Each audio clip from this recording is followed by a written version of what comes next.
respective fields. Before we proceed, I would like to remind you that all the presenters have been given 5 minutes each. You all are requested to kindly adhere to this time.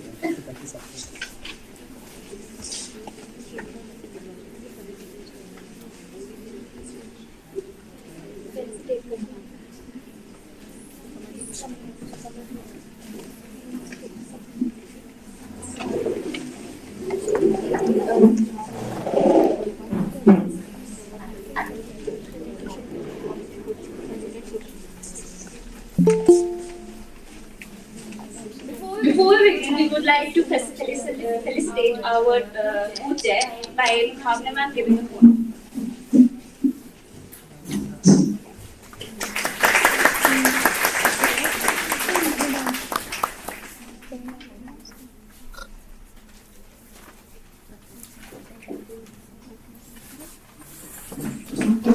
Our first presenter is Anjali Rawat.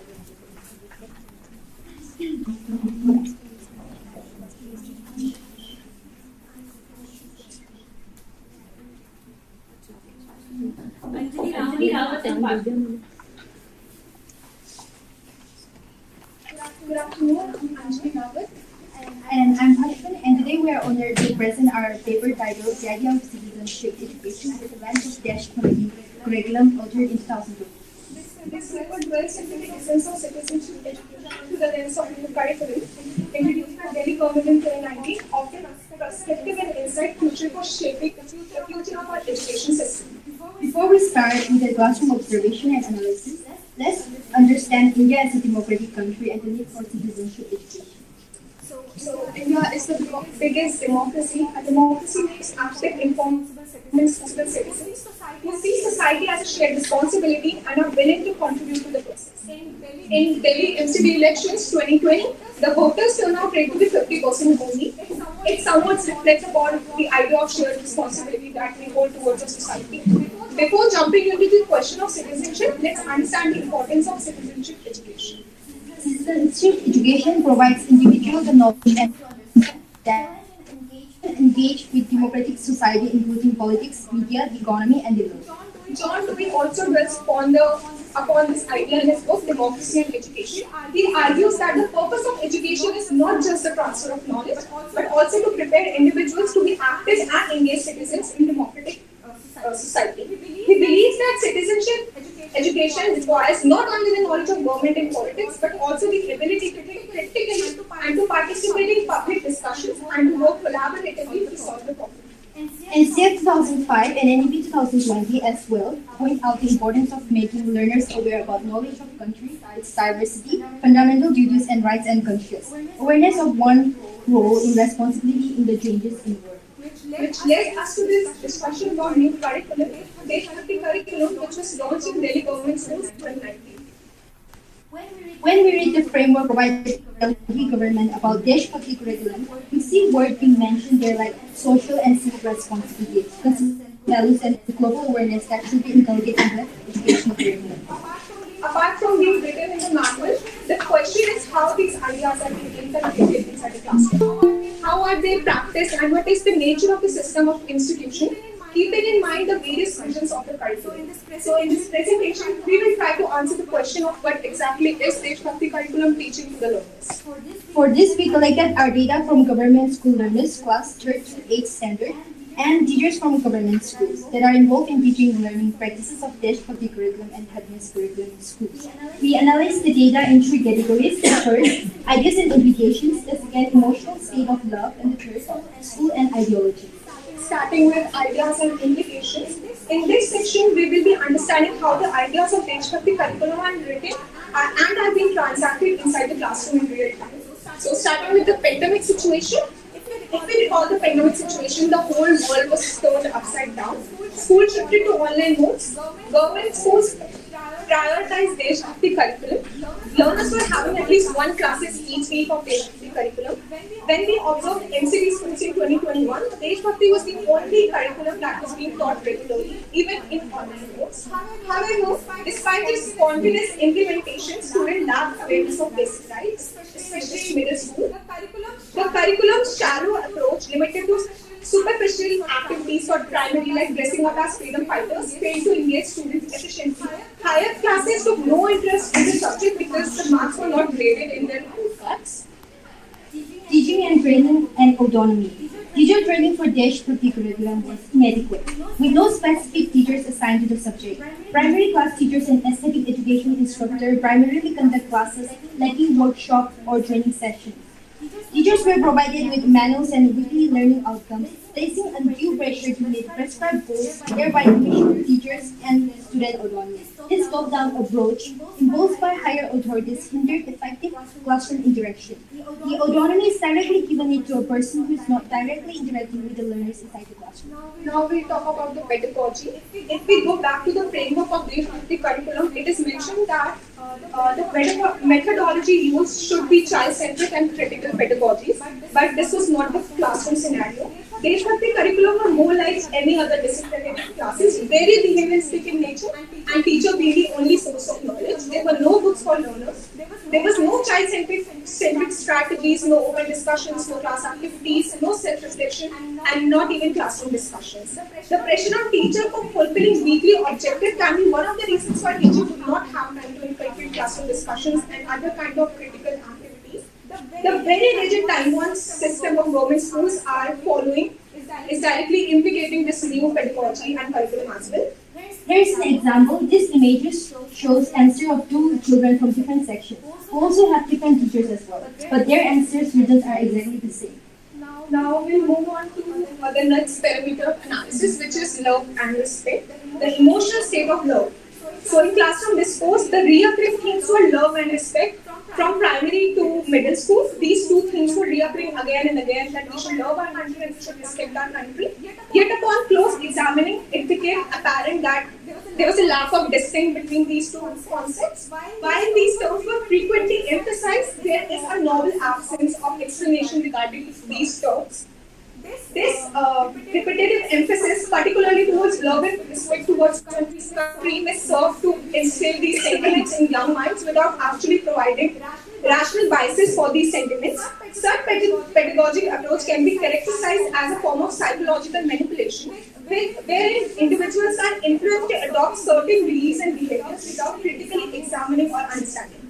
This tactic, observed within educational settings, appear to encourage blindly children following the school and the country's messages.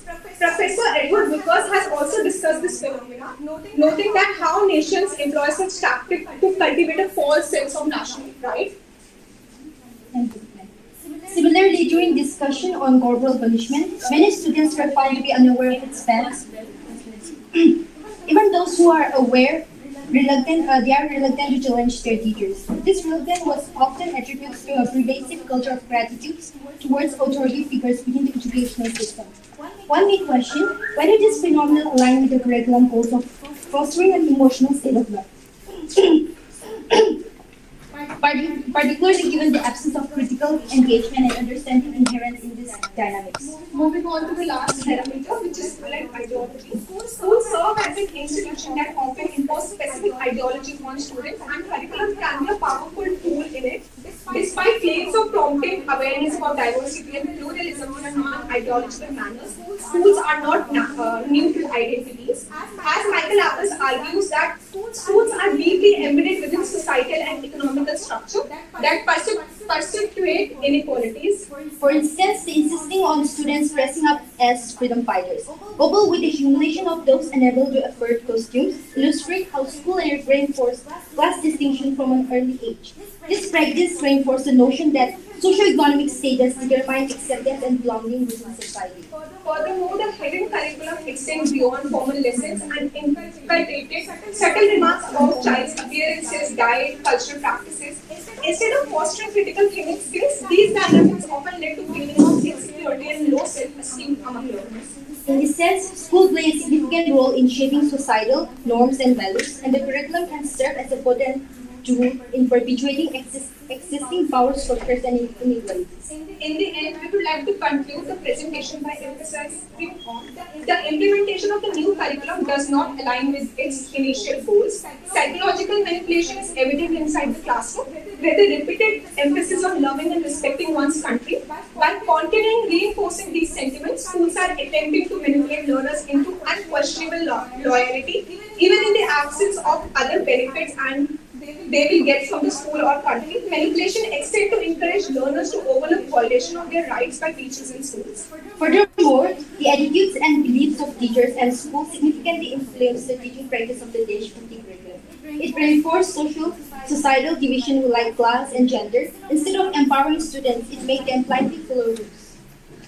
And at the end, Deshbhakti curriculum is not fulfilling the intended purpose of nurturing critical citizens, but rather reinforcing existing societal division and promoting passive acceptance.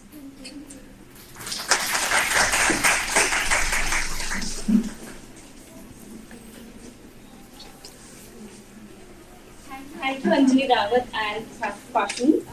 The next presenter is Ekta Bhatt. Dr. Rai, would you like to put questions immediately after paper or towards the end, Dr. Rai? Can you hear me? I'm not able to hear you very clearly. I was able to follow presenters, one of them, not both of them. 1 minute, Dr. Rai, we can't hear you.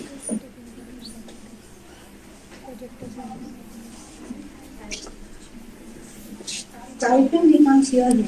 No, but you have to give him access to the speaker. Hi, Dr. Koshi, can you hear me? Yes, yeah. Can you make it louder? Yeah, can you hear me now? Yeah, better. But- Yes. So I So, want to know how you would like to go about it. yeah, I think we can, if we are going by 5-minute presentation, we can, to my understanding, probably invest 2 to 3 minutes discussing the paper as they have presented, because that might give everybody a chance. I think you give him more volume. Yeah, just increase the volume. And so what Dr. Rai is saying is that you take 2-3 minutes for questions and any kind of feedback you want to give now or towards the end for everyone. Yeah, we can do that. I just have to mention, which I just said to Nazia as well, that I will have to leave sharp at 9. So I think we can, as 9 means for my time, it would be 3:30 your time. So 3:30 p.m. Is when I would have to leave. I think we can give maybe 2 to 3 minutes to each presenter. That will help us to wrap up the conversation and the important points they are bringing out from their presentation. Would you agree? Yes, I think that's fine. So would you like to take questions first? Yeah, we can do that. Yes. Yeah. So we could take perhaps 2 questions at least. Yes, you have to ask loudly so that we can hear you. So, you talked about Deshbhakti curriculum and its shortcomings. Erstwhile, what do you think are its implementations in a classroom? Just 1 minute. Can you hear her? Yes, I could hear her, but not clearly. But the last part, I think she's trying to ask, what's the implication in the class? Just come a little closer perhaps and just ask. Yeah, come here and ask so that. I'm really sorry for causing all the trouble for you people. No, not It's at all. totally fine, sir. My question was, what do you think are its implementations in a classroom? The Deshbhakti curriculum. Implementation as in like the real-time implementation that is happening inside the classroom. Not the real-time implementation, but keeping aside the shortcomings, the improvements which can be made, and its implementation, the difference that it can make. So we do need a space in which we teach learners about different skills, especially about critical analysis in present times.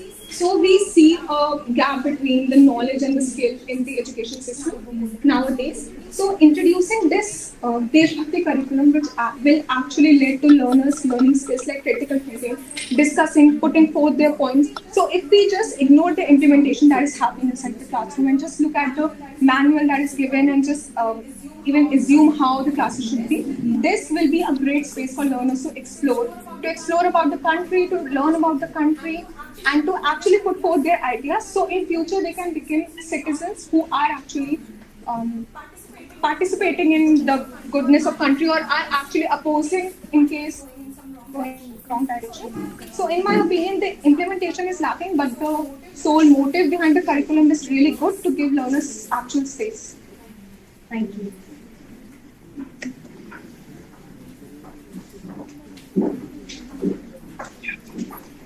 Anjali and Pashun, I think you made a fantastic presentation. If I can just come in here for a moment and say that the way in which you have presented something which is being implemented at this point of time, doing research on something that is contemporary, is often very difficult. So thank you for presenting your perspective. What is the method of analysis which you used in your research? So is it something which you planned? How did you analyze your data? So before this Deshbhakti curriculum, we did one more project in which we actually analyzed how learners are taking this corporal punishment and how it is affecting their self-esteem. During that presentation or during that project analysis, we come to this major curriculum being playing a major part in learners' self-esteem. Yeah, I think I'm stopping you. Did you use any method of data analysis for this, like discourse analysis or critical discourse analysis, content analysis, narrative analysis? Anything did you use? We did content analysis and narrative analysis of teachers and with help of our teachers. Yeah. So when you make your presentation and if you make it more visible, how you analyze your data and what really contributed to where you arrived, that would really help people to understand how you have been moving from what you were observing and what you came to report to us. Okay, that's one. And I think what you are touching upon is something very interesting. There is a lot of work in this area nowadays, also happening in other parts of the world. The people are trying to also understand the rhetoric and rhetorical analysis as a method of analysis itself. Is an interesting area, emerging area, and you might want to look at even the construction of the idea of Deshbhakti curriculum. That itself is an interesting rhetoric being used in these document. So you draw on the work of Michael Apple. That there's been a lot of work which is being done in the tradition, which might be worth looking at, other than Michael Apple's fantastic work. Yeah. Sorry, I can't see many people, but I'd like to pass on to Dr. Koshi in case she wants to add something here. Yeah, I won't ask a question, but I do feel that you could consider clarifying concepts. No, I can't hear you now. You can't hear. I can hear now. Yes, all good.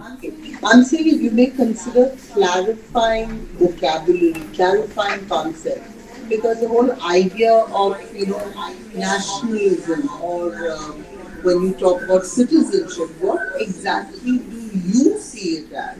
Because your citizenship itself is a contentious, or should I say, a debatable point.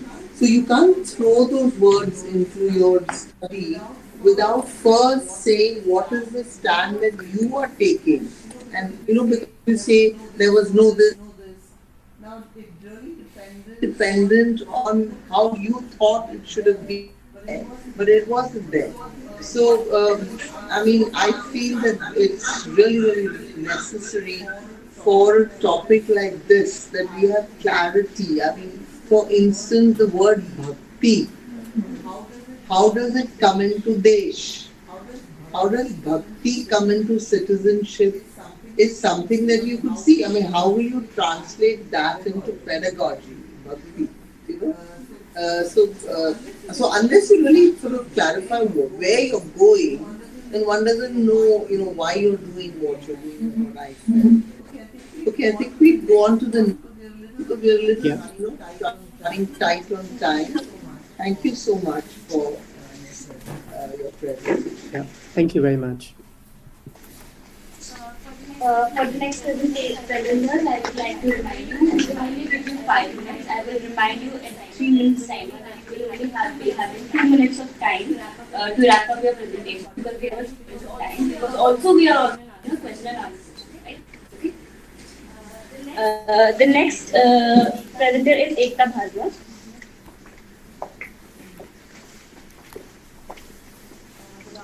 Good afternoon, everyone. I'm Ekta. My paper is titled as Reconstructing Childhood's Conceptual Analysis of RTE and the CRPRA 1986.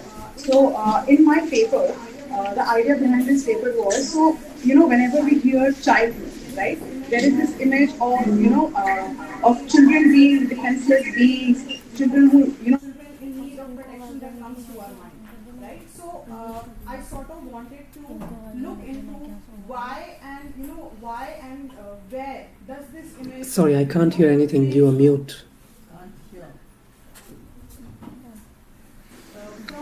From where and how does this image of childhood, it originates from. So in my paper, I have tried to sort of, look into how childhood is conceptualized within global discourses and how the conceptualization of childhood within global discourses informs our, national policies.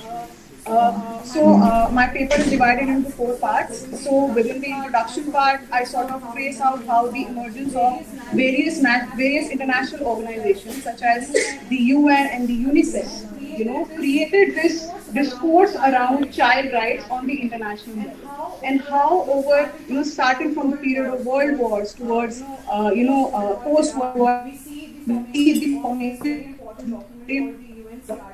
called the UNCRC, the United Nations Convention for the Rights of Child, and I sort of build on to the discourse created by these international organizations, and I connect how various international scholarship.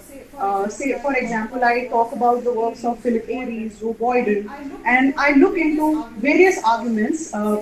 Say, for example, Philip Aries talks about how childhood, is something that is very culturally constructed, right? And then there is Joe Boyden, who sort of argues that, this idea of culturally constructed childhood, we need to contextualize how within these, how within the global north. Global north is your developed countries, your Western countries, how they sort of, derive their idea of childhood from a very, Judo-Christian religious context, and how this one image of childhood is sort of, because of so much increased globalization, it is sort of, transferred into, these national policies, and whatever, implementation of these national policies happens. And then I sort of, there is Susan Bissell. So Susan Bissell has, put on this argument in context of Bangladesh. She says, that these policies which are made in, global north, and then, they are adapted by, countries within the global south, the developing countries, they often, fail to take into cognizance the contextual, relevance of children which are present, who are present here in the global south. So she sort of, builds onto this, brings, one of the major arguments in my paper ahead, that, we need to be very cognizant of children's real life context before we make policies, and, before. So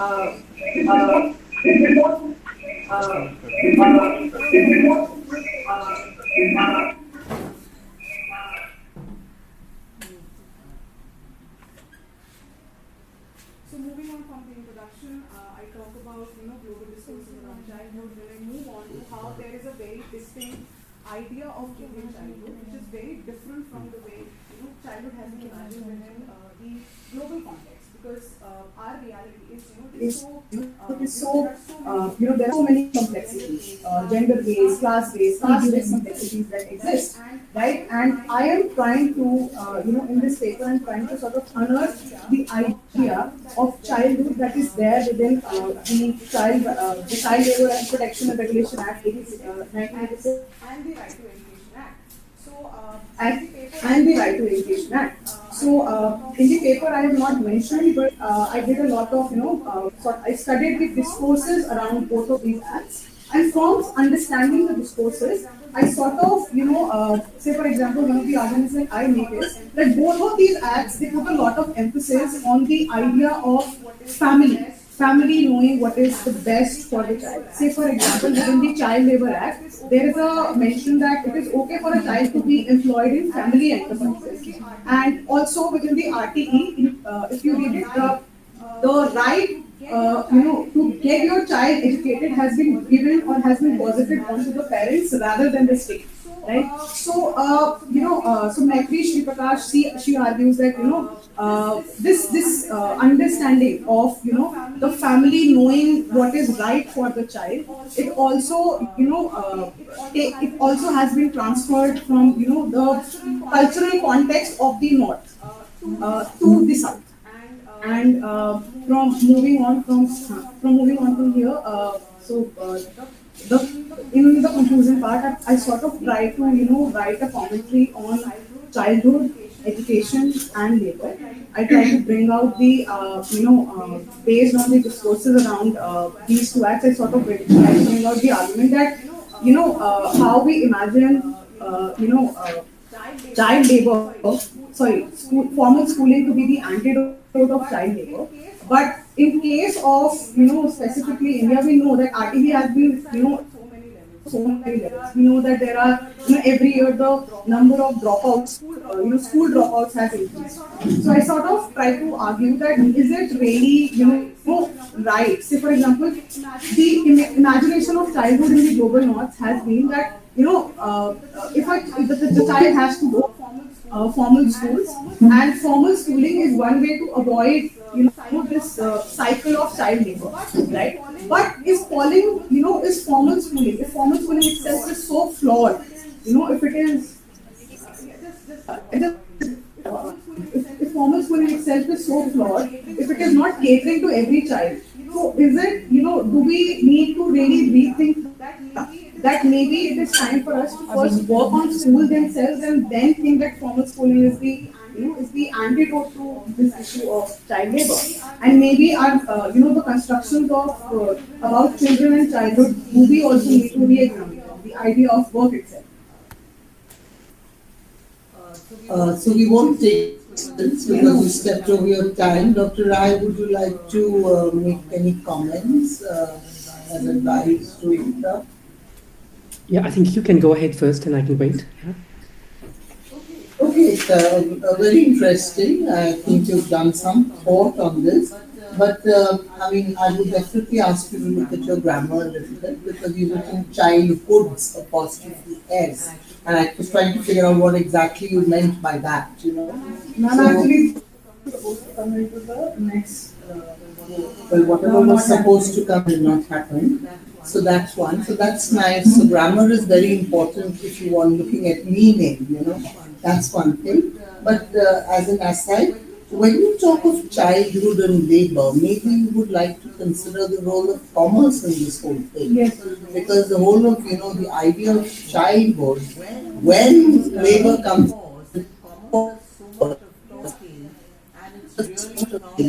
to do with some global south, global north kind of thing. I would think that, so there are so many other areas that could come. So we won't have the discussion because there's no this thing. So just at one point, because we're short of time, Dr. Rai, I'll hand over. Yeah, I would quickly say that, yes, I 100% agree with what you said. Childhood with apostrophe S and childhoods has all different meanings. So I think that bit should have been, you may want to think further about it. Again, I'm asking the same question probably to you as well. Did you use any method for data analysis and how did you gather your data? So if you have got these two documents, what did you do? Sir, actually I did a discourse analysis because I read the literature around RTE, right? So which tradition of discourse analysis did you use? So there are so many different traditions, like a Fairclough tradition or the work of G and many others. So did you use a particular way of doing discourse analysis? I'm asking this because there is a distinction between writing a commentary and presenting your paper with a clear methodological focus. And that really elevates your paper to a different level altogether once you start using a method of data analysis. And that might also solve some of the problems which Dr. Koshi mentioned, that it sometimes seems you're talking about child labor, then you're talking about childhoods, the construction of childhood, and then all of a sudden about formal schooling. So there are multiple strands in your presentation, all fantastic things, and you've got some very good references. You are leading the work of Arathi C. Prakash and many others, which are very pioneering work in this area. Then how do you go on to use it for your paper? Need to be informed by a clear analytical method as well. And that I thought would be really very helpful to uplift the paper to the next level. You might want to use the word labor in your title as well, if that's the focus.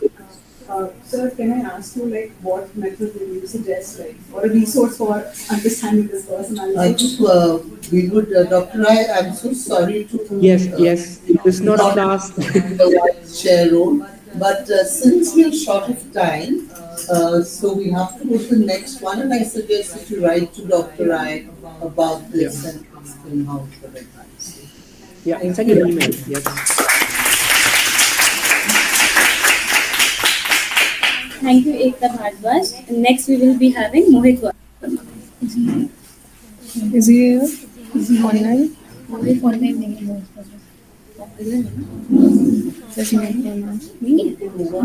We can move on. Next, so no, Mohit Verma is not present. So the next will be Simran Goel.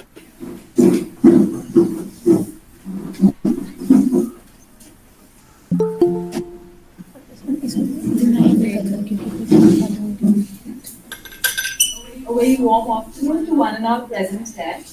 The research topic of the study is Thinking Identity, Experiences of Free Service Teachers. So while working in the school, after saying a dilemma got struck in my mind, and I just couldn't understand what am I there for, or what I was there for. So identity, contrary to popular perception, isn't something that resides in ourselves completely, but something we also borrow from our surroundings.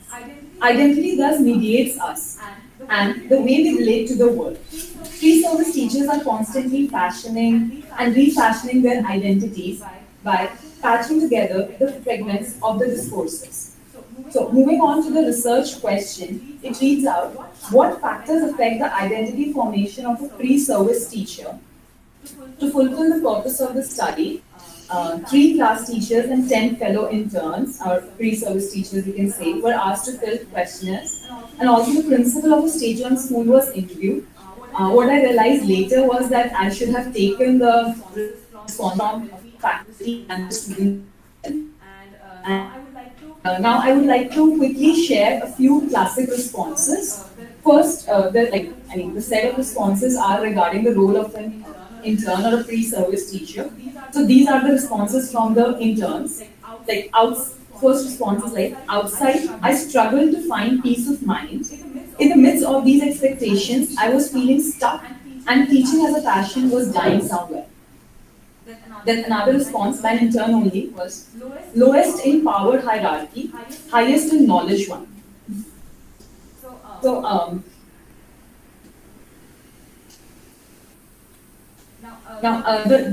this response is for an intern is basically expressing what are the expectations of a class teacher who are there in the schools along with them, and what do they expect from as a pre-service teacher.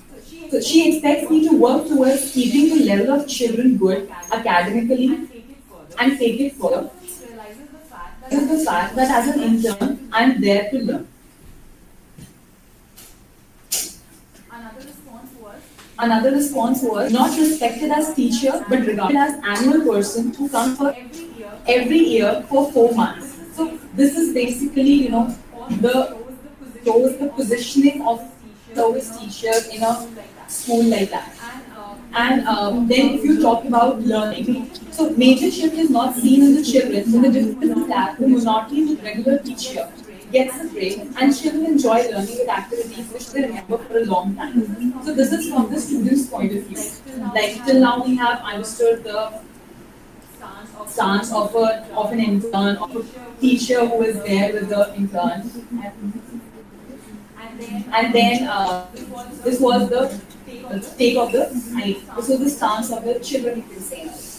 Now I would like to share the findings of research. The pre-service teacher is expected to be omniscient, knowledge bearer, but she can't take daily classroom decisions like the furniture settings and topics to be covered. Second, what I realized is that positive affirmation from the associate, by associate I mean class teacher, boosts the morale of pre-service teacher and vice versa.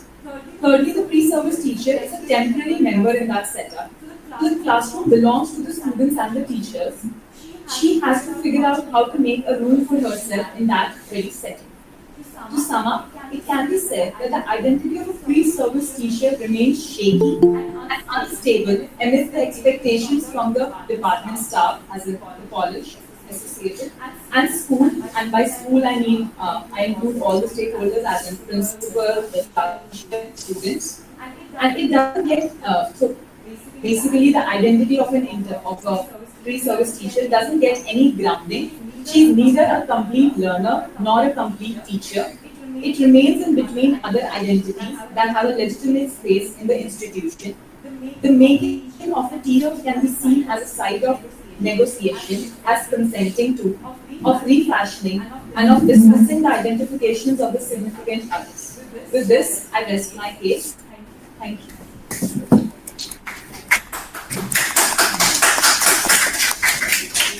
You want time? You want a question, Dr. Rai? I'm asking Yeah, you go to ahead. Yes, that's fine. take a question, anyone?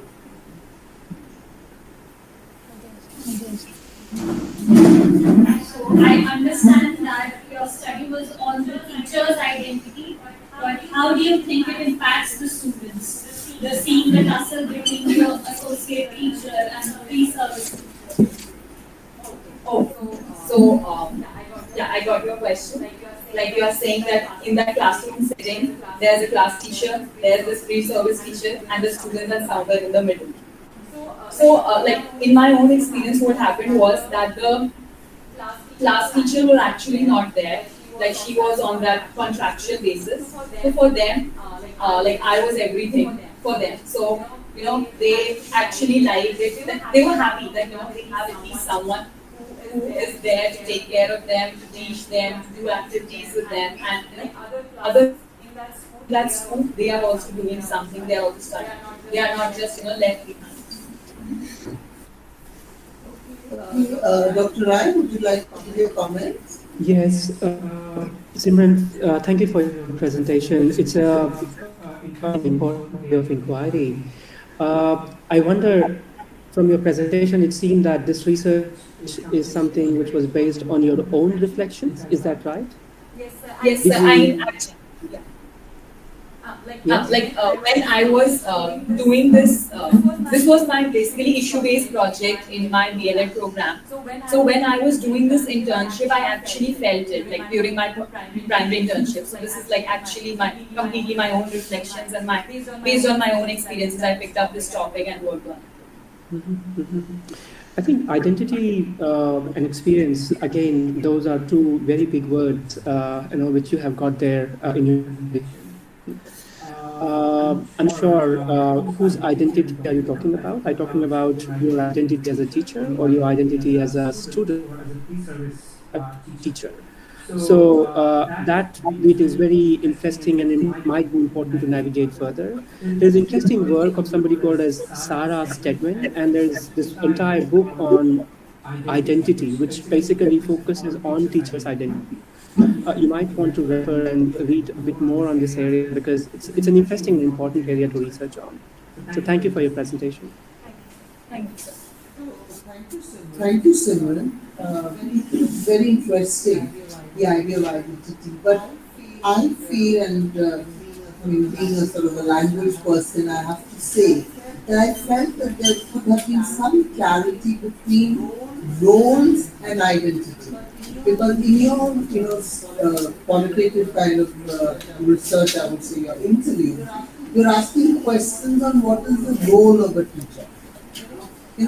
And the principal is telling you the role is like she makes you happy, she does this, she does that. That doesn't go into the idea of identity. But aren't they overlapping? I mean, the roles and the identity. Don't roles define identity? And I'm just asking, I'm just trying to. No, like I'm doing the job of asking you a question, but the way I ask it and the question I ask may be giving you some hint about my identity. Okay, but just because I'm asking you a question, you don't know anything. I did it well or did not do it well. So what is identity? I mean, how do you define this word? And identities of various kinds. I'm a mother, I'm a grandmother, I'm a wife, I'm a teacher. Now, what does it want to know? That's an identity. How does that affect my teaching position and roles? So I think it will be very interesting to explore these notions of words that we pick up so easily. And it's really because we haven't read and thought about it. We could do with more reading and thinking. And then you sort of set off, But it's very interesting topic, and I wish you.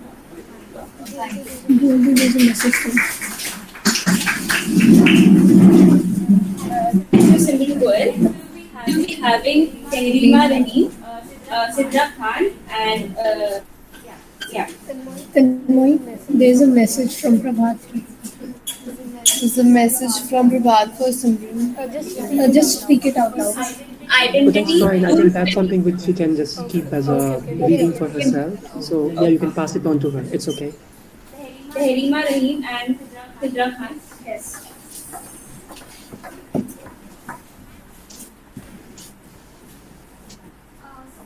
Good afternoon, everyone.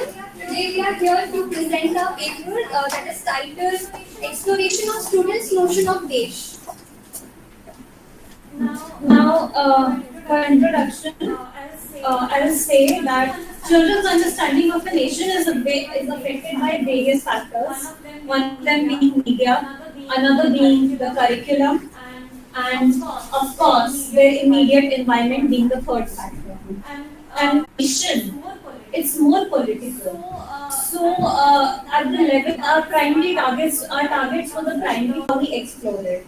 And so instead of some inherent sense of belonging, the loyalty is molded by social processes. The loyalty to their desh is molded by some processes, yeah? So it's molded by social processes which instill nationalistic values and ideals, and they are legitimized and formalized through the curriculum, which in turn promotes nationalistic ideals implicitly.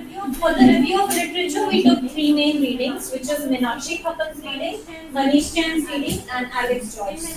In Meenakshi Khattam, in her article Schooling, Identity and Citizenship Education, which was an ethnographic study, she mainly highlights that there is a need to move towards a more empathetic approach where cultures, more traditions from India are acknowledged, the diversity is included. And there is not so much of blind following of the norms and a strict set of rules and unconditional obedience or respect. As for Manish Jain's reading titled Civics, Citizen and Human Rights, a civics discourse in India. Now he was a civic teacher himself, made duty to respect the flag, to obey the authorities. Okay, so now what probed us to get into this research?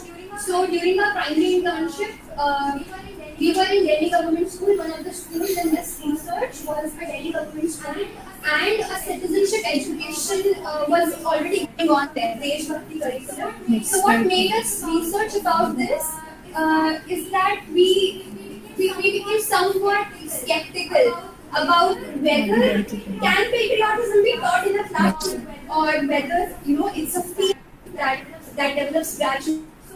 The research was to enter into the notions of Desh. For methodology, the tools that we used, there were two tools. First was semi-structured interviews, and the second was drawing. Drawings is also a projective method. So we used two sets of drawings.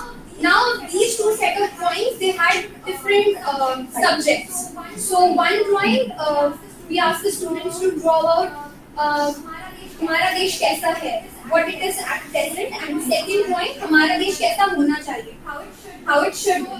So both of these drawings, they were drawn by the children over a gap of 1 week. And then we collected these. Now we color coded these. The main themes which emerged were family, nature, development, concerns, issues, and national symbols. So 5 main themes. In the first drawing, this is next. So this is one of the drawings done by the child. Now here we can see a house. There are 3 stick figures and there's a sun and 2 clouds. We made a table and we wrote down what the child made. A house, and the child labeled these as their parents and herself. Meanwhile, so this was all included in the family. And this, meanwhile, the clouds and the sun, we coded them in the nature. But narrative here focuses on the homely aspect, the domestic aspect. Hence, we under the family because what the child sees, what the child's perception is what matters. It's the centrality of the theme. Similarly, in this photograph, in this picture that was drawn by the student, we can see mountains, rivers, house, and so we clubbed it under the theme of nature. Yeah, skip the next slides. The analysis part.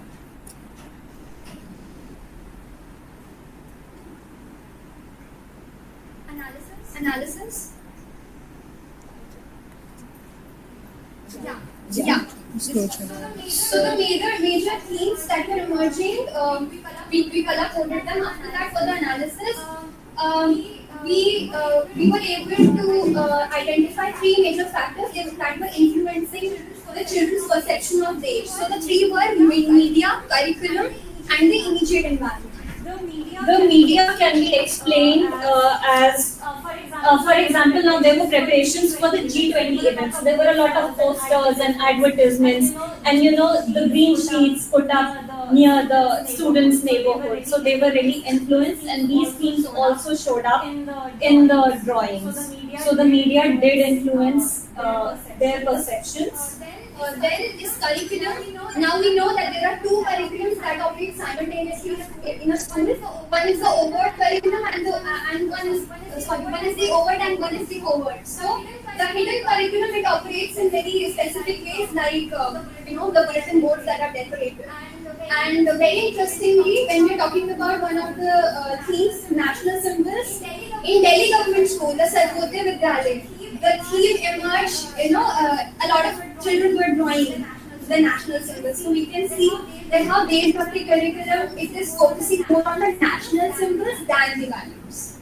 And meanwhile, in grade 4, there was not so much as implicit implementation and aggressive, promotion of the national symbols, and therefore the national symbols seem very less in themes, in drawings altogether included, very less in the Navayug school, which is grade 4. Add to their notions of nationalism. And we'd like to thank our professor, supervisor, Dr. Radhika Menon, who is currently in another panel, and she has supported us through and through.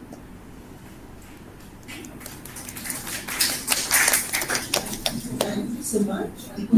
Questions? Yes, please.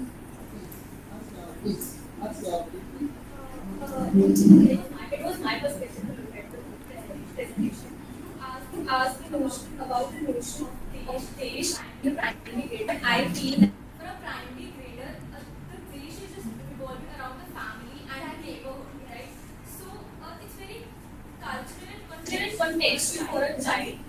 So how did you raise all these skills because for the values like you were saying, the values of nation was not taught. Deshi values they were identity, but the symbols were taught to the children.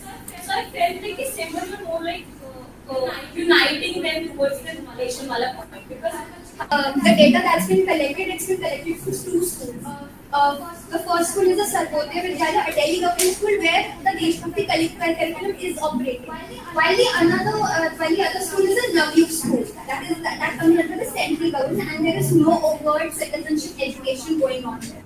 So what probed us to study about it is whether or not Deshbhakti curriculum, whether it is influencing the notion of Desh, is it impacting their notion in a good way or a negative way?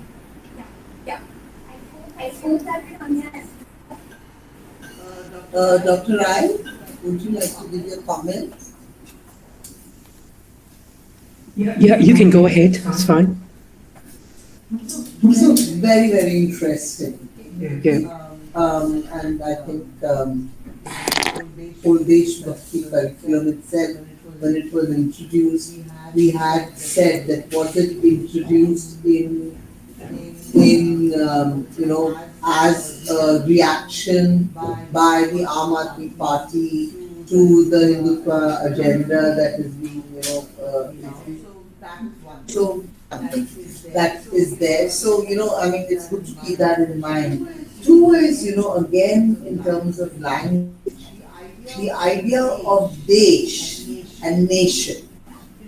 We have to see what are the messages that come from a language that you're familiar with and a language that you're not familiar with, when you ask questions. And I think it's very, very interesting that young children, and it may have been good for you to track an older child giving the same response. Because, when you say, Aapka Desh kaisa hona chahiye, I'm going to give you my home. वो तो मेरा family पे चले गया. It's not मेरा देश. So what was that correlation that देश family बन गया? It may be. And also I'm very interested that you have taken up nature. In what ways nature, or is it मेरा देश? So like we had देश की धरती सोना उगले उगले हीरे मोती. Okay, तो वहाँ पे nature की बात आ रही है. But if we are to talk about nation and nationhood and all, which is what, if you went on to say, asking college children the same question, then they may go into a very abstract concept, and which is why, the symbolism. So, since you are BLEd teachers and you're looking at pedagogy, how would you teach this concept of patriotism, so-called? Do we have to teach? At one end, we talk about global. So, is it moralistic in some way? I'm just thinking that we are, bringing up these things and talking of identity. The identity of curriculum setters. Why would they even bring this particular topic into the curriculum? I would say, So, these are just questions in my head that you may think about. And it's such a vast topic. For you to just, spread the net is not good enough, I feel. That you could say, well, all this is there, but how do I pull it together to one thing and take it ahead? Then there is some meaning to what you're doing. Ma'am, actually the research started with, Deshbhakti curriculum. So we had a very broader, we even analyzed the Deshbhakti. And so, coming down, starting from Deshbhakti and then coming down to Desh, it was like moving to a broader concept, very narrow space to work in. Very interesting.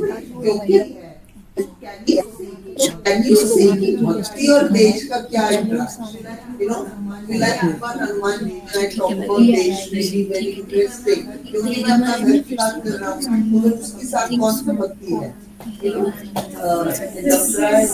Sorry to interrupt, but this was one of our limitations, that we had very limited time with the class, and hence we would have loved to experiment more because the responses we were getting, it started sparking our imaginations too.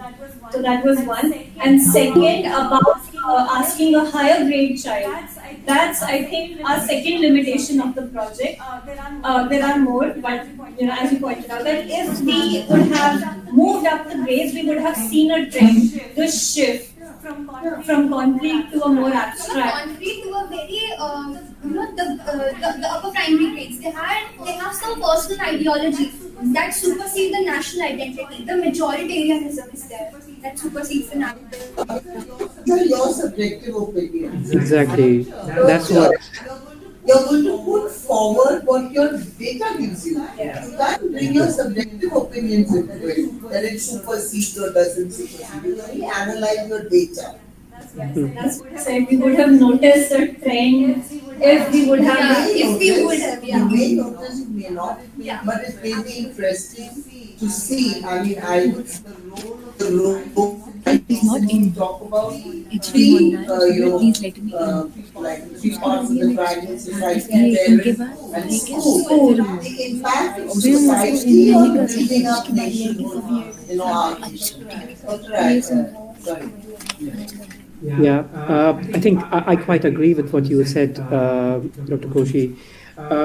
Terima and Sidra, thank you very much for a good presentation. Really liked what you were doing. I know it is difficult to start researching on something which is happening as you are, working on it. I have a few, like a quick suggestions maybe to make. One is, to my mind, you have got children from grade 1 to grade 5, right? When you make the presentation, it seems like all are the same. But when you are presenting your data, if you mention which diagrams or drawings are by children from grade 1, which are by grade 5, that would really be very helpful. I also wonder that the question you asked, I work with children, and as young as infants. I think the question you asked seemed to me kind of a very adult question. Kaisa hai, kaisa hona chahiye? I would not do that with children as young as grade 1 and 2. Then you are basically asking, and then the recipe is that you might get responses which are more about family, more about environment, number of other things which they know. So you might want to think how you want to take it forward into the future in terms of how you ask those questions and what are the kind of responses you get.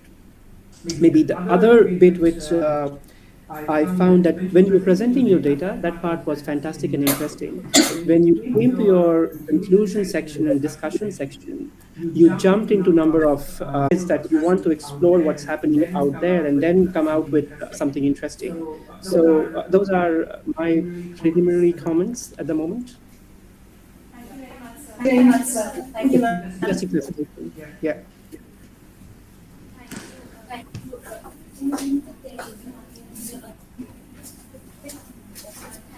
Thank you, Terima Rahim and Sidra Khan. Next, we will be having Terima Rahim and Dr. Preeti Munani and Tamanna.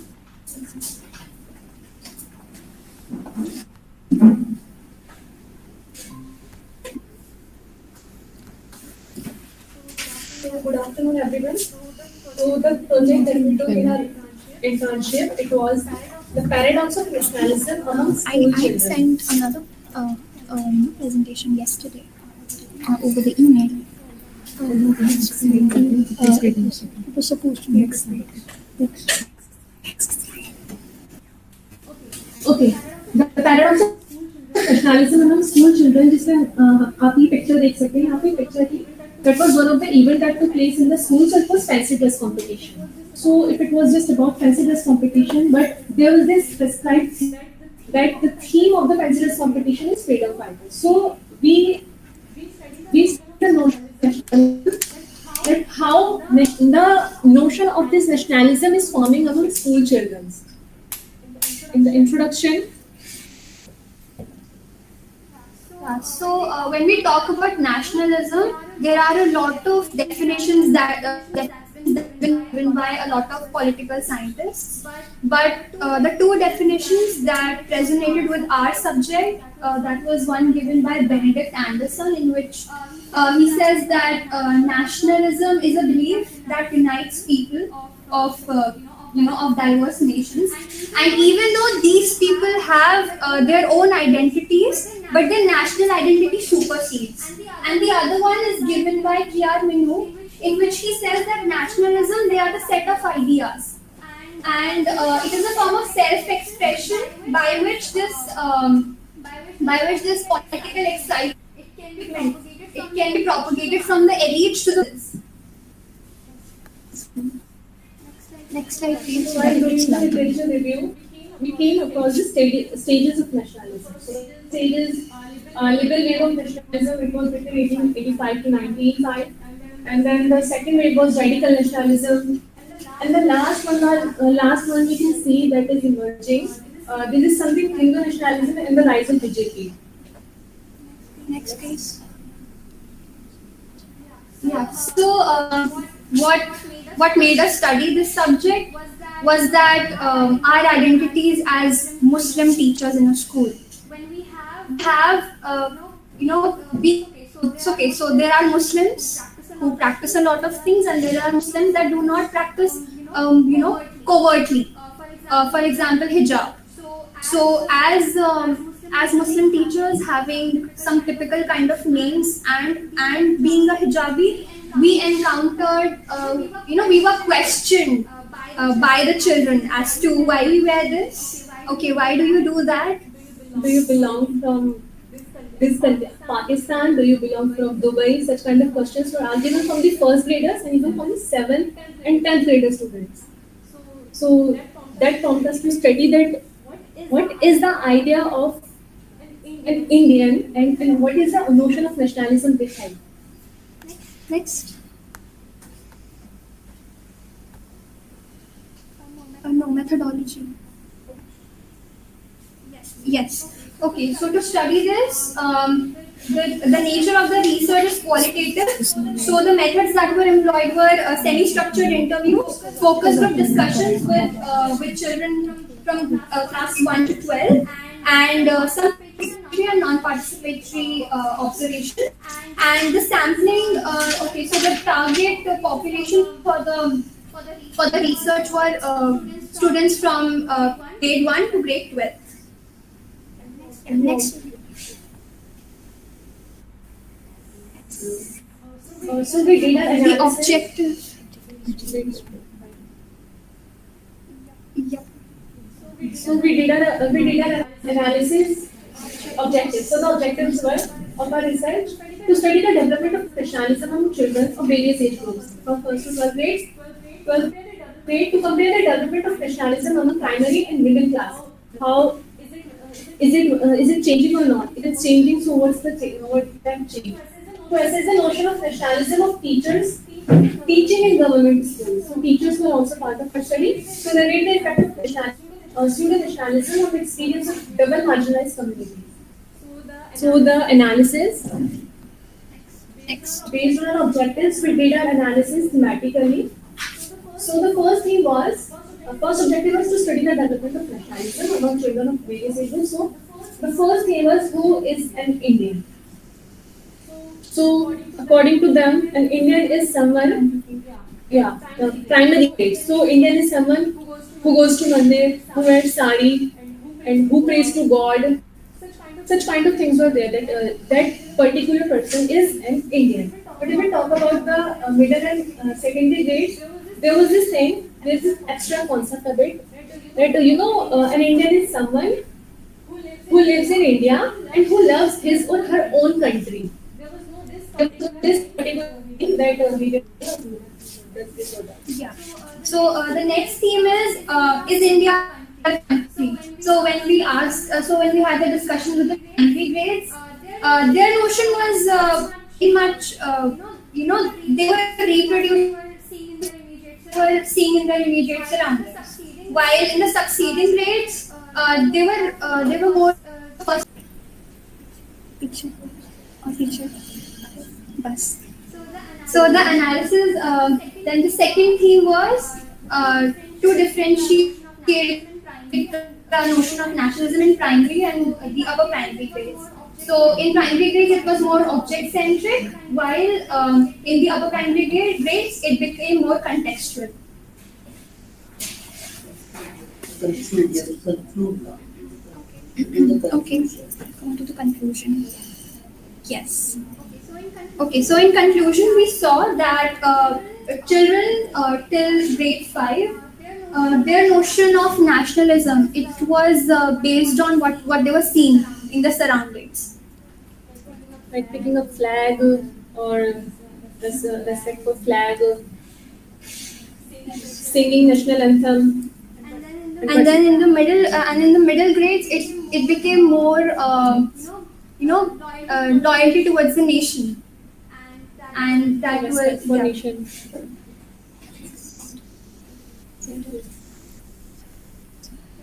Yeah, that was it. Thank you so much. Yes, Dr. Rai, all yours. Yeah, it seems there's lots of research happening on nationalism. Again, probably I'll start. First of all, a lot of work has gone into it, and you talked about, how you understand nationalism and multiple waves and trends in the area of nationalism. My two set of worries, I think that may be general comment to make for others in the room as well. I think as a researcher, I'm just wondering, what is your object of inquiry and what is your unit of analysis? What are you trying to achieve in this research, and what are you looking at to achieve that end? Can you respond to that? Maybe that will help me to understand it better. And also, when you are responding to me, can you think that these are children who are just reaching grade 5, so primary, early primary? So what is it that you're trying to accomplish as a researcher, and what are you looking at to accomplish that? Okay, so when we were working in the schools, we noticed the trend. And the research, the participants, the sample that we have, the target participants were the students from grades 1 to 12. It was not limited to grades 1 to 5. And the school that we were So in, you mentioned, sorry, I'm just stopping you. What's the trend? You said you observed a trend. So what's the trend? yes, okay. So the trend was in grade 5, the immediate settings, they were depicting their, idea of nationalism. Then when we move on to, 6 to 8 grades, they had a pseudo-nationalistic belief.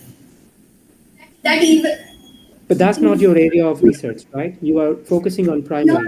that is the area The idea of the we are short of time actually. We had 4 themes of analysis and we couldn't cover them. Okay. And the main objective was that what is the idea of nationalism? Because we could see the othering perspective was there. Because whenever we asked who is an Indian, they didn't include any other minority or any another one. There was clearly visible. It was Only the majority groups. majority group was there. Yeah, in the narratives, the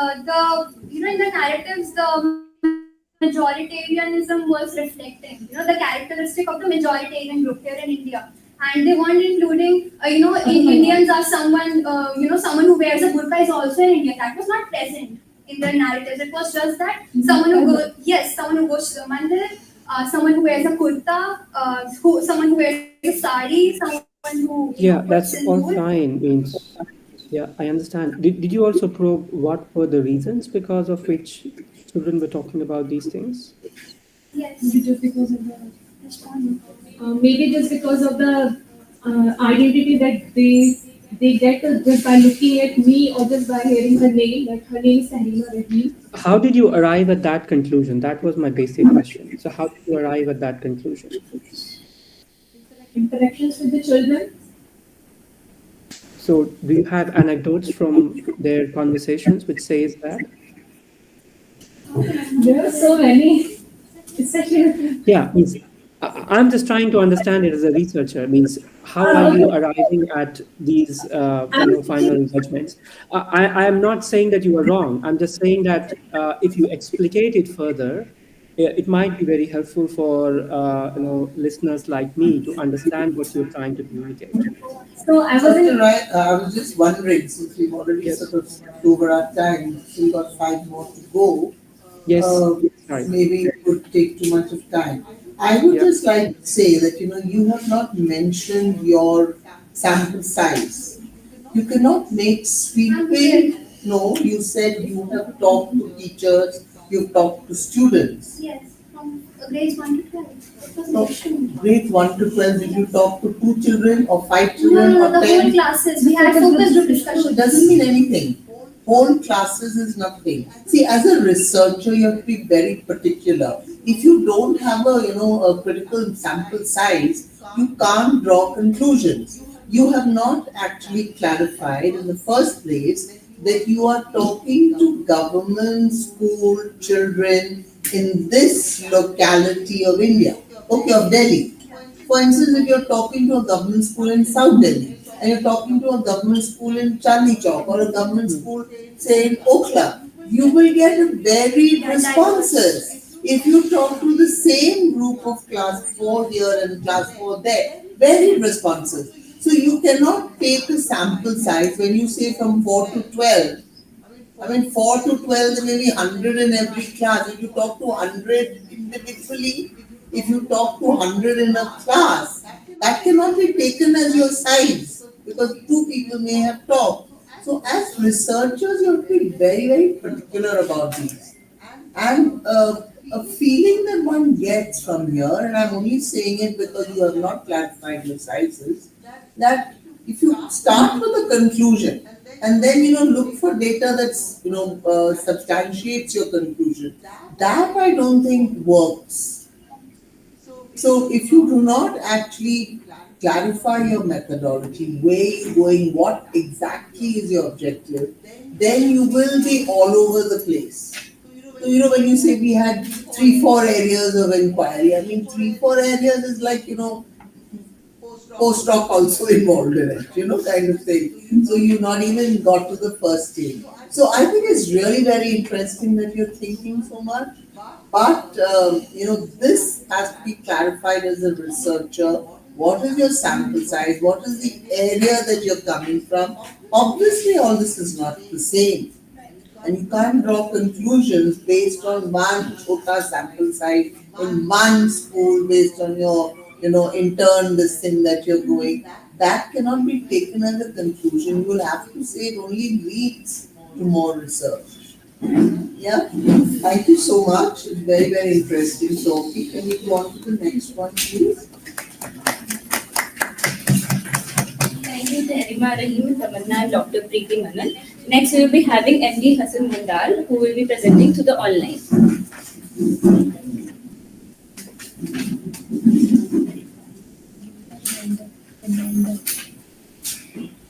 Reminder to him. Give him a reminder to come. Okay. Yeah. He's here.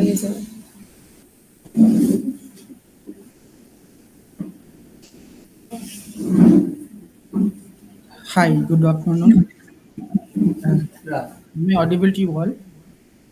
Yes, you are. Yes. Okay, thank you so much.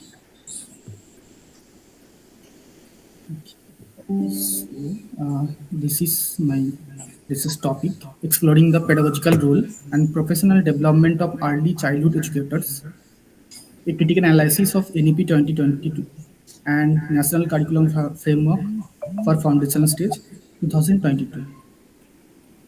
So, in this paper, mainly I analyzed 2 documents, that is New Education Policy 2020 and National Curriculum Framework for Stage 2022. As these 2 documents have emphasized very emphasized on the early childhood educations. So this is the first time and the National Curriculum Framework for Foundational Stage have also come up. So I have analyzed these mainly 2 documents. So here are my reviews, literatures, and My objectives of this study is that to examine the pedagogical frameworks outlined in NEP 2022 and National Curriculum Framework for Foundation Stage 2022 for early childhood educators, and to assess the implications of NEP 22 and National Curriculum Framework for Foundation Stage 2022 on the professional development pathways and support system available to early childhood educators, including training, program, mentorship initiatives, and career advancement opportunities. So these are the two research questions which are very much aligned with the objectives.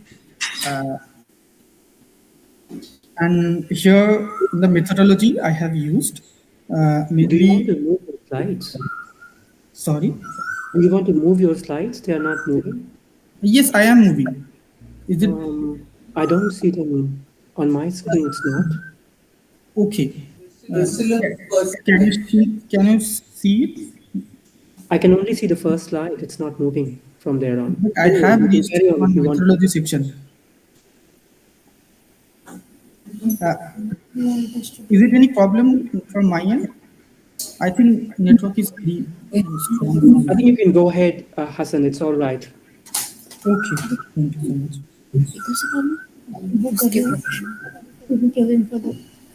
Okay. So Do you want us to present for them? No, it's okay. Let him speak because Yeah, let him talk. Yeah. if you move your slide yourself because it's yeah. your right, but don't let that stop you. Just continue. I am moving. It's showing methodology section in my media. So let me explain. Okay. So the foundation of this research lies in the qualitative document analysis that delves into the National Educational Policy 2022 and National Curriculum Framework for Foundation Stage. Through an exhaustive examination of these seminal policy documents, this study unfolds in intricate layers of the pedagogical role and professional development implications for the early childhood education within the Indian educational context. So in the document selection section, again, these two documents are mainly selected. So in the data collection process, the document analysis process involves a rigorous review and interpretation of the NEP 2020 and NCFS FFS 2020. And so that analyzing how I have analyzed these two documents, these are the thematic coding and analysis. So thematic coding, a qualitative analysis method, serves as the backbone of this research. Themes are extracted through a systematic process, identifying recurring patterns and categorizing information. The coding process enables the organization of findings into meaningful themes related to the pedagogical landscape and the professional development provisions of early childhood education as outlined by these two documents. So for interpretations, I have moved beyond the surface level identification. The analysis entails the interpretation of how identified themes interact and contribute to the broader educational discourse. The findings are contextualized within the realm of educational theories, historical perspective, and global best practice in early education. So let me move into my findings. What are the findings in this paper? So I will briefly tell you all these points. So first of all, the document is doing advocacy for creating a culturally responsive learning environment. This is one of the pedagogical role the document is expecting. So here, that document is saying that fostering trust and empathy, teachers by fostering trust and empathy, teachers can establish a safe and welcoming space for students to express themselves freely. Encouraging open discussions and collaborative activities can promote a culture of respect and appreciation for diverse. Kundal, you have 1 minute left. If you can wrap it up a little bit. Okay. The second is the unlocking the learning through play. So the play has been given an tremendous importance by these documents for the pedagogy in the early childhood education sections.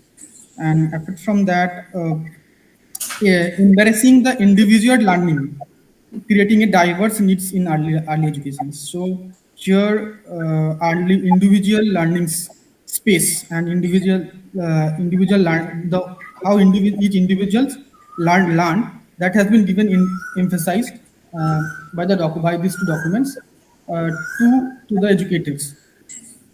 Apart from that, it also embraced the home languages. Again, not mother tongue, it is home languages.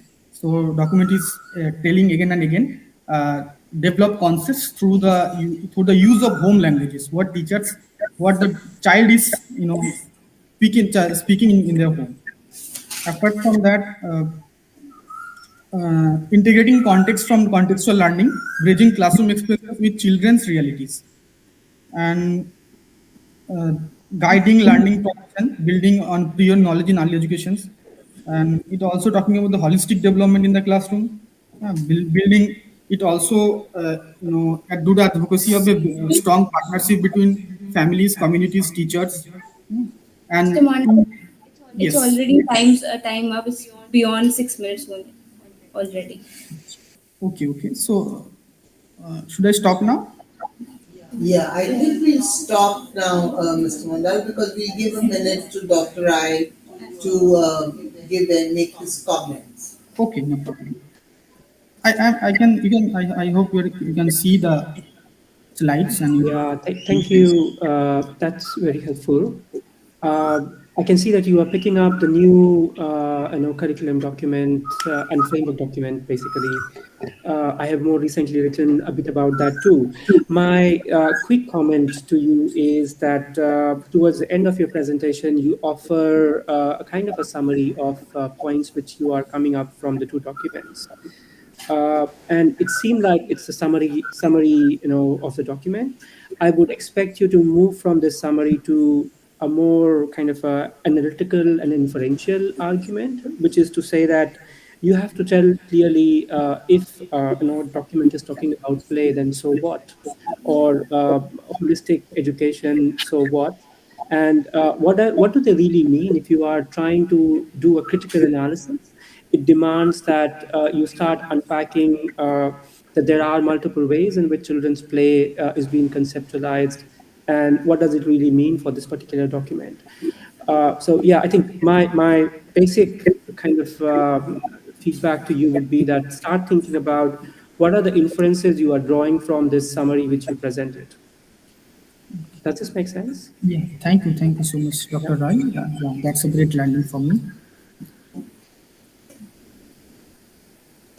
It's lovely, Hassan. That was very interesting. I'm afraid it's extremely difficult to concentrate on your topic if you have the coil speaking in the background. I'm very impressed that you were able to get this far with the coil in the background, because if that's your home environment, I'm not surprised that you found play in the pedagogy, But well done. Thank you so much for that. Thank you, Mr. Mandal. Next, we will be having Shivangi Tomar, Simran Tanwar, and Radhika Rahana.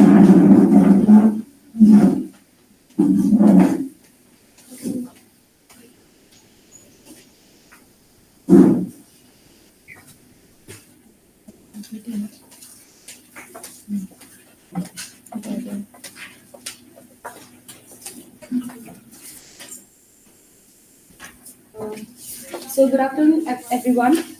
Starting with the observation period of our SDMC school environment, we noticed something that grabbed our attention, that is the absence of the true meaning and the real meaning of art in the curriculum of the school, revealing an essential gap between the true meaning of art and the artistic practices undertaken in the schools. Rather than fostering a deep understanding of art, the focus seems solely on students' ability to replicate images, shaping their perception of art within a very limited framework. So, our study basically highlighted the critical need for artistic medium in schools, the significance of maintaining a balance between art and the curriculum, the absence of a medium that encourages creative thinking and a medium of expression helps in developing the skill of relating art with a deeper meaning, with a deeper thought, inspired us to choose the topic of art in school education. So, moving on to the objectives. Our objectives are understanding the perspective of students regarding art and making art a medium of expression, explaining art in the context of school and incorporating it into lesson plans, making it a part of curriculum by engaging in art from various fields, understanding children's art and analyze it, intervening by providing a separate context for art for children. So moving on to the observations, we observed during the Independence Week that a similar kind of pattern of replicating similar images of flag, Gandhi, and using the tricolors only was seen in the images that were drawn by the children, lacking the lack of variation in their drawings because we have seen flowers in the tricolors only, stage in the tricolors only. So there was a vast gap between the true meaning of the art and copying or replicating the similar images without depicting their emotions and their thoughts regarding patriotism or regarding Independence Week or regarding any topic which was given to them. So we use various methods to collect the data. First, we use event sampling method, which helps us to study infrequent behaviors. It involves systematic observations of specific durations about specific occurrences. It included the observation of students when they were told to draw. We also took interviews. We asked few questions from the teacher to understand their point of view on art even better. We also did action-based research in which they were involved actively collaborating with a group of students. We extensively researched Indian art forms, visited galleries, exhibitions, and ultimately selecting Warli due to its accessibility for students and ourselves. Warli painting is a tribal art, mostly called Sahyadri range in Maharashtra. It uses white pigment made up of dry spar and it's drawn on a wall for decoration. They use various forms in painting, utilizes basic geometry, shapes such as circle, square, and triangle. So we implemented some lesson plans. Then we got to know that students were drawing this. As you can see in the picture, when asked what they have drawn, the student replied that it is a scene of games period. He replied that the student replied that he loved games period. That is why he's drawn this image.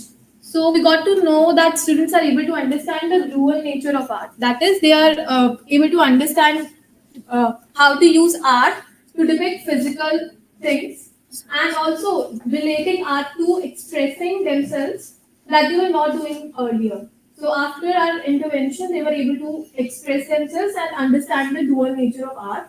Also, they were able to understand, they were using intellectual realism. Intellectual realism is when students use multiple point of views to depict a picture. Here, if you can see, the slide is drawn from side point of view, but the man on the slide is drawn from front view. So that depicts that he is using multiple views to show an object. Also, the child has used internal model to depict this picture. Internal model is when students focus on certain things to complete the image. For example, he has used a slide, a seesaw, a drum to complete his image of playground. So that is how students use their internal model. Internal model differ from student to student. So yeah, he is able to use his internal model. And also the student is using high cues. If you look carefully, the two people standing in the front are drawn bigger than the people standing at the back. This depicts that the person who are bigger are ahead of people that are drawn behind them. Okay, so similar images we were able to see through our picture. We got to know that students are able to use the dual nature of art. They are able to use internal model. Also, they are able to use size and height cues. Yeah. Okay. Just conclude. Okay. So coming on to the conclusion that can be drawn from our research, there are some suggestions, implications regarding art in school education system, starting with how beneficial art is in curriculum and significance of art in a learner's life. Okay, so art education is vital for well-rounded education, nurturing creativity, as Tagore says, expression through the process of thinking, making, and appreciating the inner thought, the inner speech of the learner while drawing the art. It celebrates human experiences and thoughts rooted deeply in it. The second one is the importance of aesthetic sensibility in arts. So as we know that art is deeply linked to our aesthetic sensibility, allowing us to appreciate beauty in everything. Okay, it appreciates the thought rather than the physical beauty of the objects, and it encourages the thinking, the thought processing, the plot, and the sentiments of the artist while making and living the art. Okay, the art as a main curricular subject, as NEP 2020 also suggests, that greatly emphasizes on integration of curricular and extracurricular activities to bridge the gap between various academic streams. Also, teachers teaching and using art without any subject specialized knowledge. Teacher education programs should allocate more time to teach visual arts as an academic discipline to enable teachers for effective teaching. Thank you. Thank you. Any questions? If you could just repeat the question and answer. Okay. We got 10 minutes left only. Dr. Ash, should I just go and conclude on this one? Yeah, you go ahead. Yes. Yeah. I'm just saying that you have taken just analyzing art, but drawing itself at a particular age is what should I say, for gross motor skills, fine motor skills, and the narrative. I mean, you don't look at narratives at all. So like when you say these are bigger and smaller and all, the idea of space, the idea of time for a child is very differently conceptualized as compared to adults. So when you are thinking that they're doing something, they have a different way, like you're saying, different perspective. They just move around. But I'm saying that dependent again on your sample. When you don't talk about the age of the sample and then you make an analysis, I think there's a problem there. Because, there is a developmental milestone that is being hit or a developmental age that is being hit. So then you're not talking of that developmental age, but you're talking about thinking and you analyze it. So maybe it's nice of you to look at, benefit you or to look at the analyzing visual narratives vis-a-vis the written. Yeah. Actually, what we Thank wanted you so much. We won't get into a discussion because we're so sorry about this. But just my thoughts. I think you're doing a great job. Just trying to focus. Yes. Is that fine, Dr. Rai? Yeah, I think that's all good. You might also want to think of the broad, titles you have got and the big, conclusions you draw.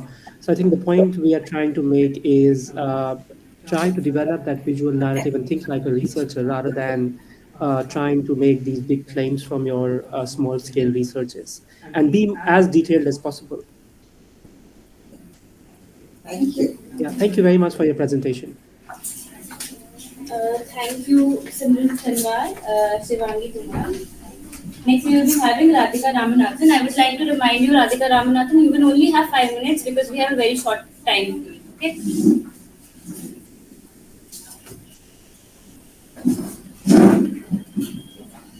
You can start, Radhika.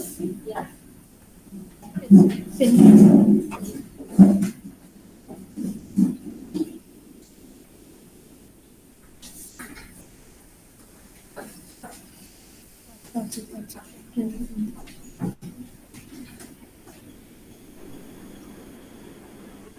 Good afternoon, everyone. Am I audible?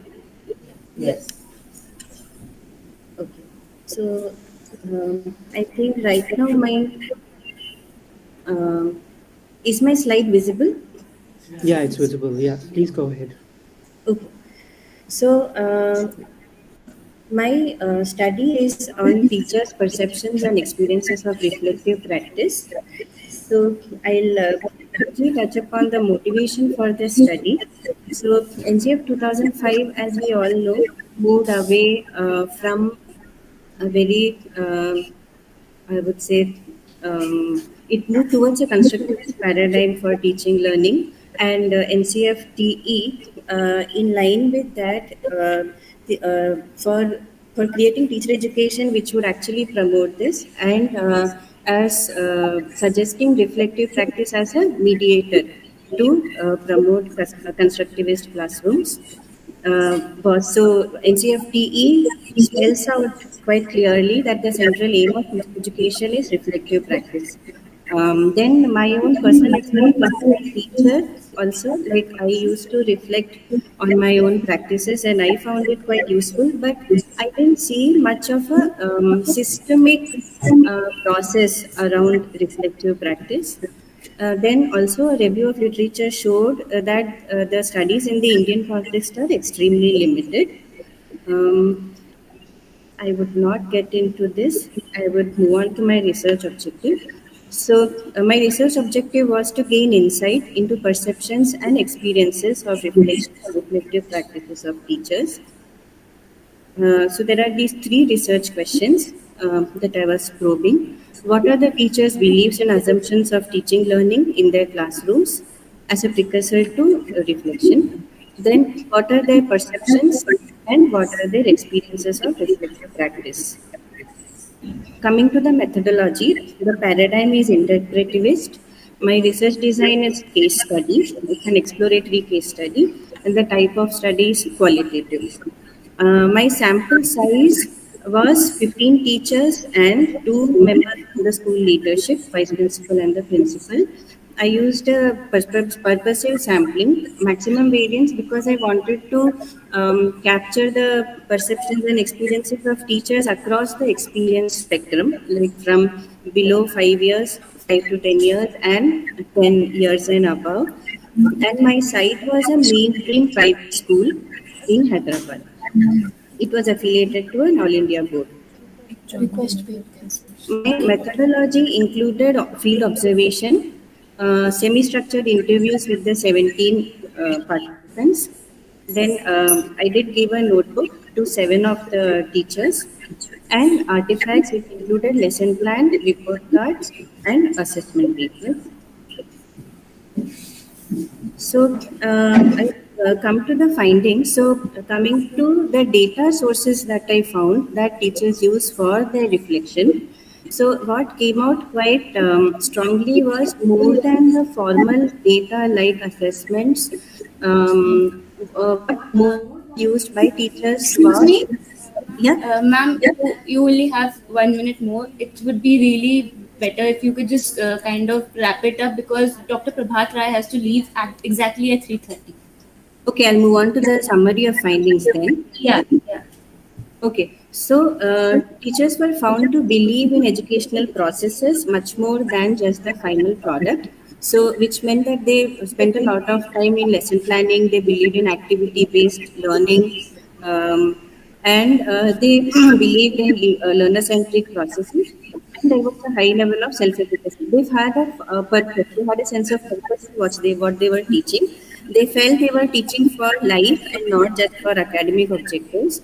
With respect to reflection, it was found to be very implicit and unconscious. Reflection was found to be underlying their teaching practices. Coming to process, they were reflecting both individually and collectively. But what was more common was collective reflection.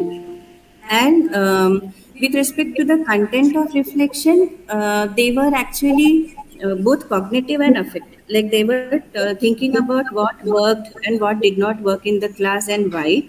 And when it comes to affective, about particular children, like why are there challenges with this particular child. So they were also thinking on the affective parts. With respect to methods of reflection, one very stark thing was journaling was not being used at all by teachers, though they were quite reflective. Like as I mentioned in the next point, the reflective disposition was very much visible in their conversations and also in the classroom observations. And the reflective practice was actually getting imbibed through apprenticeship, more than formal training kind of a thing. Then trying to connect my findings to theory, I found that the processes of reflection actually connected with Thorne's framework of reflection in action and reflection on action. And here I found that teachers who are more experienced were engaging more easily in reflection in action, and the more novice teachers, so to say, were more comfortable with reflection or action. And You Radhika, already I think you're doing a yeah. fantastic job, and I would congratulate you on doing this very nice research. I think we are short of time today, but carry on with your great research, and thanks for presenting it to us. Yeah, I'll pass on to Dr. Koshi in case she wants to say something. Dr. Radhika, that's really, I mean, I would really, I feel bad about cutting you short on this because I think you were presenting something very, very interesting. I really like the nuance of, reflective in action, on action, and for action. As a practicing teacher, I understand what you say about, teachers not getting time. And so important for teachers to be reflective teachers. And so your research is some valuable stuff out there. Keep at it. Well done. Yeah, great job. Thank you, ma'am. Thank you, sir. Thank you. Dr. Rai, you have to go now? Yeah, I probably have to leave at this stage. Thank you very much for inviting. It was really good to hear the fantastic work number of people are doing. Sorry? You just got 2 people left. Yeah, I'm really sorry. I have to leave. It's just that it's 9 p.m. here, and I have to be with my daughter, like who's 2 years old. That's very important. Thank you. Thank you very much. Gotta go there. Yeah. Thank you for all. Thank you, Dr. Prabhat Rai, for your time today. Should you want the last? Next, we will be having Narmada Devi and Dr. P.S. Devi online. Good morning, ma'am. Morning. Ma'am, only I would be presenting, ma'am. Excuse me, ma'am, I am sharing my screen, ma'am.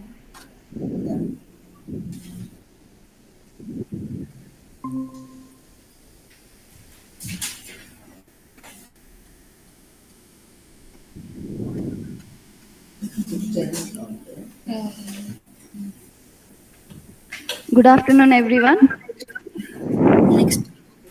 Good afternoon. Okay. Thank you, ma'am. Okay. My name is G. Narmada Devi. I am a research scholar at Gandhigram Rural Institute. Today I am going to present on the topic of understanding alternative framework of children about the concept of day and night. First, we need to understand what is alternative framework, but the idea or the understanding of the child, which is wrong, but the child believes that to be very true. He has his own logic and own understanding, which makes the child believe that it is completely true. There are different terms used for alternative frameworks. They are preconceptions, alternative conception, children's science, misconceptions, etc. So now I would like to choose. Actually, there are various misconceptions. For example, if a child has a dog in his home, then the child might think, okay, a cat which also has 4 legs is also a dog, because it has 4 legs and a tail. So he or she will believe that, okay, it is also a dog. So it is a alternative framework of the child. So there are different alternative framework, but here I want to tell why I have chosen day and night as my topic, because as a child I myself had a lot of misconception. For example, as shown in figure 1, I thought maybe when the sun rises, it is evening, then when it goes up, it is morning, and then when it comes down, it is night. This was my misconception at the beginning. Then my misconception developed that, okay, when it is evening, it should be like shown in figure 2. Then at night time, maybe the sun will come at the bottom, and at the morning time it will go at the top. So I myself had a lot of misconception. So I was very curious to know what kind of misconception other children, small children, have. That is why I had chosen this topic. The right explanation, as I have shown in this, is I have used my mobile phone, and the flashlight acts as a sun ray. So the part which on which the this is I have made Earth model with paper. So the side which on which the flashlight falls is day, and the other side is night. So now I will move on to the questions which while conversing with the students, these were the questions I asked, like how day and night occurs, what are the how does earth, moon, and sun move to form day night, then where do they go during daytime and night time, from where does day and night from when does day and night start, and what is the size and Excuse me, Miss Devi, you have 2 minutes to wrap up the okay. presentation. I'm sorry to interrupt you. Yeah. Okay, sorry. So these were the similar questions that I asked, and Nakul, he associated brightness with day and darkness with night, and he says that when we wake up, the day morning starts, and after waking up, if we sleep, then it is not rest. It is called rest, and it is not called sleep. So, and when I asked him to draw, this is how he has drawn. Okay, night time, he has fixed that there is a fixed location, like moon is to the right, and during daytime sun is to the left, and I tried to explain using model, but it is very difficult for him to do abstract imagination. And moving on to the next, this child thinks that for everybody New Year comes at the same time, and he says that the tree is larger than moon from visual observation. So this is how he has drawn. Then this person had a confusion between rotation and revolution, and he was aware of the sizes. Then this child was thought that sun remains relatively fixed in one position, and if we ask why a day has 24 hours, the child said because spokes in Ashok Chakra are 24, that is the reason we have 24 hours. And the sizes of the child said size of the sun is bigger, but the child said that moon and earth are of similar size. And the picture shows that when moon is at the bottom it is day, and when it is at the top it is night. So the other child he had no explanation. Miss Devi, your 5 minutes time. Okay, just that this ways we can clear the misconceptions. Thank you. Through these activities. Thank you. Okay, we were not taking questions because we are in a rush, Narmada. I find it interesting that when you're talking about children, you talk about different ages continuously. Like somebody's 7, then somebody's 8. So, and then you draw conclusions on that.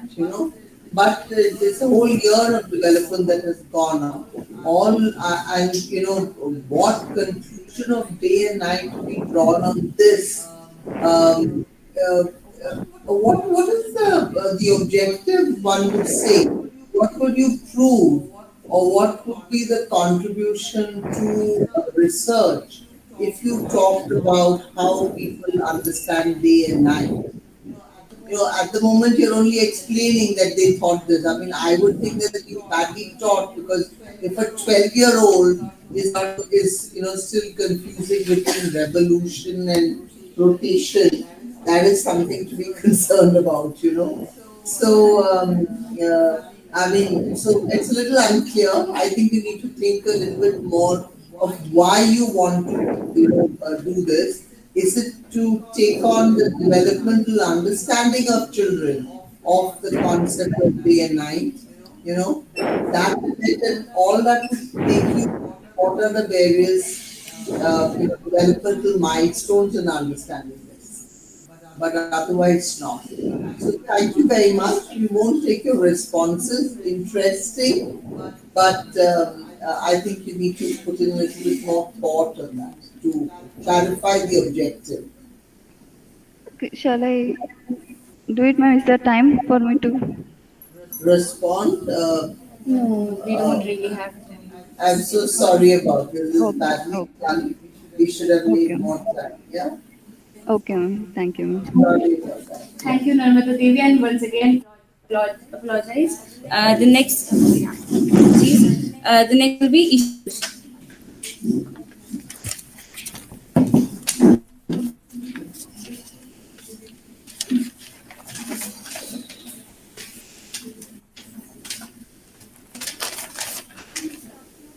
Everyone, I'm Nisha Doshi, and the title of my paper is Understanding Dynamics of Discipline, Examining Classroom Practices and Teachers' Perspective in a Primary School. The paper aims to shed light on the disciplinary practices within educational institution, unraveling how disciplinary ideas unfold, assimilate, and become ingrained in the collective consciousness. Issues of student control through everyday life in school have played a central role in theoretical formations of education in the works of Michael Appel, Durkheim, and Jerome. The study also draws upon the works of Michael Foucault, primarily his observations about disciplining and surveillance in the schooling system are used to explain the observed classroom interactions. The study has been built on the empirical works of Suhasini Iyer, Mark Academy, Alan Chin, Padma Saripani, and Kanika Sarkar as well, amongst others.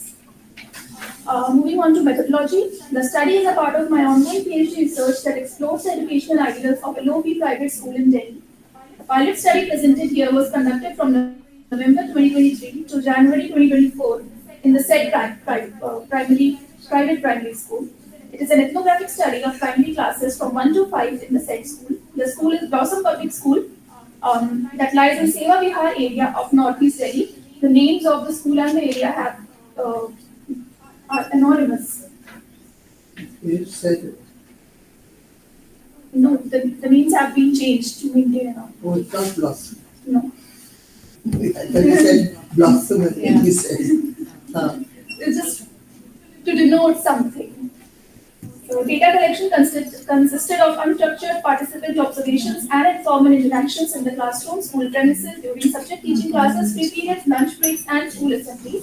I also conversed with the participants and conducted semi-structured interviews. The sample population for the interview comprised of 10 primary school teachers of the school, 1 in charge and 1 the principal.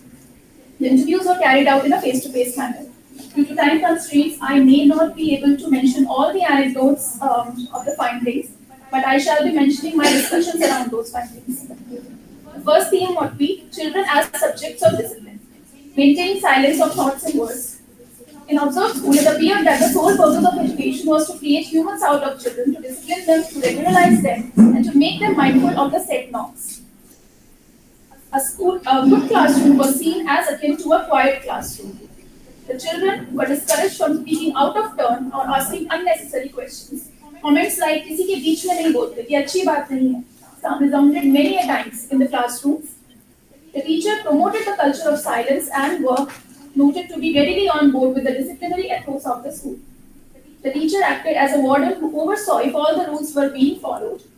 Respect for elders was equated with being silent in front of them not only during casual talks but when the children had to ask questions or comment on certain events. These findings resonate with Krishna Kumar's observation that Indian teachers show an unusual and exaggerated concern for maintaining order amongst their students. He further notes that Indian teachers perceive this order in a relatively narrow and confined sense. A disciplined body. 2 minutes. Children were seen as certain physical entities that needed to be controlled and trained. The teachers were of the opinion that children should be regulated from a young age so that they grow to be disciplined adults. They regulated postures, behavior, repeatedly reminding them to stand while talking to the teacher, to raise their hands before talking, and to control their movements. The classroom was seen as a space different from their homes. "This is not your home, this is the classroom, sit properly," was regularly floated around the school. Almost in a ritual-like manner, students were regularly reminded in the morning to sit with their legs down, back straight, and elbows on the table. Persistent stares from the teacher, slap on the desk, loud calling of someone's name were some of the things that teacher would employ to maintain discipline in the classroom. It was as though the children had internalized the disciplinary cues and acted what was expected out of them through these cues. It was observed that in the case of disciplinary transgression, the children were strictly reprimanded or in extreme situations were physically punished. The teachers believe that disciplinary practices that are carried out in the school benefit the students as they grow. They become more coached, organized, orderly, and proper. Corporal punishment by teachers is justified on the assumption that teachers have good intentions. Disciplining with consensus. The school does not only seek to decide the way the children of their institution should behave, but also establishes the way in which one should dress and appear in the school. The school ascribes a representation identity to the children. They want their children to have behave, look, dress, and talk in a certain way as they represent the school in the society. This extends to the teacher as well. In the staff meeting, principal reprimanded teachers and asked them to think before they act because they and the children are the face of the school. Discipline is thus also an instrument for the institution to build an image in the minds of society, especially if they want to be taken seriously by the parents. Even the teachers have to follow the same standards of discipline as children. The teachers were expected to wear salwar kameez regularly and saris on special occasions. This was strictly regulated by the principal. Would also check if all the female staff was wearing chunni with the salwar kameez as well.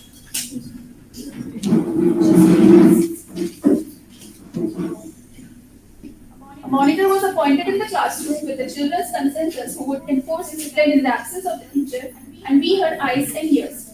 Consensus for these practices was gained through a moral obligation of obeying one's elders, giving teachers the utmost respect as gurus.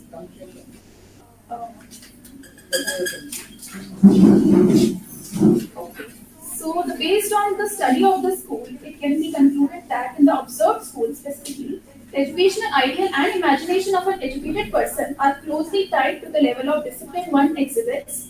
The disciplinary practices in the school clearly sought to create docile and obedient bodies. Other studies mentioned in the paper have also noted similar practices in different schools and amongst other teachers. Results indicate that teachers view discipline as the soul of any formal educational institution, including schools, and consider it a vital part of the school experience. Among teachers' perceptions of discipline, the categories of order, rule, obedience, respect, and service have been the utmost priority. Thank you. So, Isha, I'm very sorry for having rushed you, being the last person that you went. But again, I feel, especially since you're doing your PhD, that your sample size cannot be taken, and your sample distance cannot be taken to make the statement. So there will be requirement of different schools if you're going to talk about something as broad as discipline. Have you ever thought of putting the word consequence in place of discipline? And seeing how it works out. So if you look at Krishnamurti and J. Krishnamurti and those kind of philosophers in pedagogy, so they look at consequence. I mean, Mother's philosophy. They look at consequence rather than the word discipline. And you may like to explore that and see that when you talk about discipline, if you look at consequences and all, how that unravels. Thank you. Thank you to all the presenters and thank you, ma'am. Now we will be proceeding to the 7 hall for the benediction.